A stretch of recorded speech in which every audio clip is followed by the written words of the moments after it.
Today being Friday and finishing up the week, two things. One is using the acronym TALK as it relates to our staff, the learning that we've received from Dennis and Riley O'Grady on communication and your default communication style being an instigator like myself or an empathizer, and I'm using Dakota as an example today. But in addition to that, I'm talking to our staff this week about identifying characteristics or things that you see a teammate doing that might propel them to the preferred future.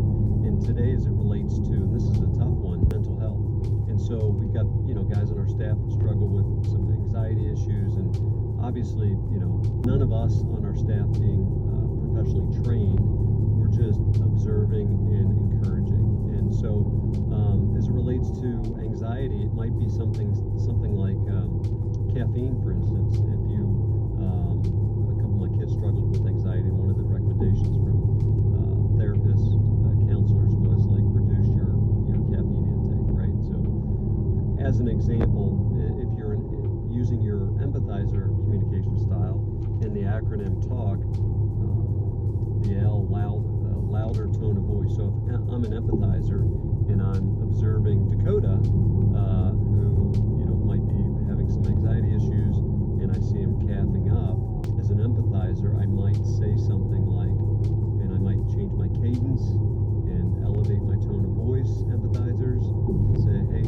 Dakota, I know anxiety is an issue that you're working through, and I remember you telling me that caffeine isn't helpful, and I just saw you drink a 16-ounce cup of coffee.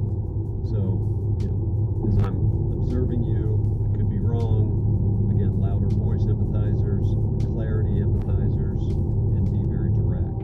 An instigator on the L side might be listen a minute longer, right? So as an instigator, I might have the exact same issue, observation with Dakota.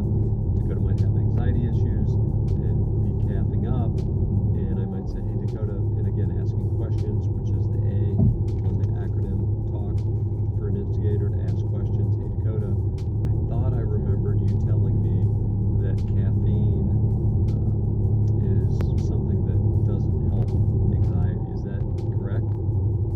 So you ask the question and you listen longer, right, without interrupting. So it's interesting, right? The style for an instigator to address that issue, as opposed to an empathizer to address that issue. I'm learning a ton through this. Really, that default, your instigator or empathizer,